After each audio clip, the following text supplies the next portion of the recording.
వెల్లుల్లి కారం కోడికి కావలసిన పదార్థాలు: చికెన్ పావు కేజీ, కారం 2 స్పూన్లు, మిరియాలు అర స్పూన్, యాలకులు కొన్ని, వెల్లుల్లి రెబ్బలు కొన్ని, ఉల్లిపాయ ముక్కలు అరకప్పు, పసుపు అర స్పూన్, కల్లుప్పు తగినంత, పచ్చిమిరపకాయ ముక్కలు కొన్ని, అల్లం వెల్లుల్లి పేస్ట్ 1 స్పూన్, కరివేపాకు కొద్దిగా, కొత్తిమీర కొద్దిగా. వెల్లుల్లి కారం కోడి తయారు చేసుకునే విధానం: ముందుగా స్టవ్ వెలిగించి ప్యాన్ పెట్టి నూనె పోసి వేడి చేసుకోవాలి.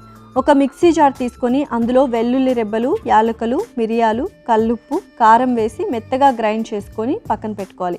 నూనె వేడయ్యాక ముందుగా పచ్చిమిర్చి ముక్కలు, ఉల్లిపాయలు వేసి కొద్దిగా వేయించుకున్న తర్వాత చికెన్ ముక్కలు కూడా వేసి కలుపుతూ వేయించుకోవాలి. ఇప్పుడు అల్లం వెల్లుల్లి పేస్ట్ వేసి కొద్దిసేపు వేగనివ్వాలి. తరువాత కల్లుప్పు, పసుపు, కారం, ముందుగా గ్రైండ్ చేసుకున్న వెల్లుల్లి కారం వేసి కలుపుకొని కరివేపాకు, కొత్తిమీర వేసి బాగా కలుపుకొని లో ఫ్లేమ్లో మూత పెట్టి 10 నిమిషాలు ఉడకనివ్వాలి.